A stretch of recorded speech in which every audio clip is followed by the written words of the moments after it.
Salut les groupies, comme vous l'avez sûrement constaté sur Kawa TV, on kiffe bien le rap.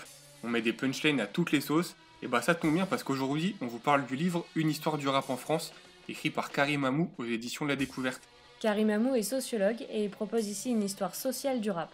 En fait, il analyse ce champ social et artistique depuis la fin des années 70 jusqu'aux années 2010 à travers les structures sociales de production, de médiatisation et de consommation. Le rap arrive en France depuis les États-Unis à travers la culture hip-hop, et il faut à ce titre rendre hommage aux passeurs culturels comme Dynasty ou Lionel D, qui multiplient les allers-retours entre New York et Paris pour ramener les derniers scuds dans les terrains vagues de la capitale. La culture hip-hop s'impose immédiatement avec sa première émission de télévision en France, HIP HOP, et les premières compilations comme Rap Attitude. Dès le début, deux types de rap se distinguent, le rap entre guillemets festif et le rap entre guillemets revendicatif. Mais en France, au tournant des années 90 s'opère un amalgame entre la banlieue et le rap à travers le tag comme problème public dans les RER franciliens.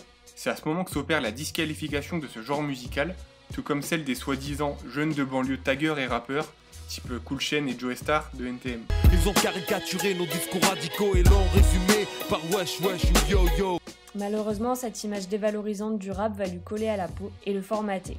Le rap devient un business juteux pour les majors et les radios, et de nombreux labels indépendants se créent comme le Secteur A. Et en parlant de radio, c'est principalement par ce média que le rap va connaître son essor, et notamment via Skyrock, et qui est première sur le rap depuis la loi Toubon de 1995, qui oblige les radios à passer plus de musique francophone.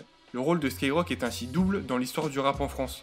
Cette radio, c'est un véritable tremplin pour les artistes, mais c'est également une machine à formatage qui suit les logiques des industries culturelles. Ils ont travesti le RAP, je fais partie des rescapés. Ils ont encensé la médiocrité, ils ont fait du hip-hop de la variété. Ils ont joué les clashs pour nous diviser, tant que ça fait de l'audience, on peut s'allumer. Plus le rap se développe, plus il est érigé en problème sur la place publique et médiatique. Les rappeurs seraient responsables du mal des banlieues.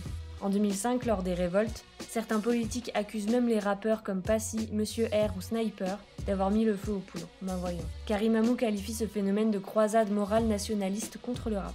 Bref, c'est un ouvrage de qualité qu'il faut lire pour les fans de rap à l'ancienne bien sûr, mais aussi pour la nouvelle génération qui doit se souvenir comment cette musique s'est construite et quels ont été les obstacles. Alors bonne lecture!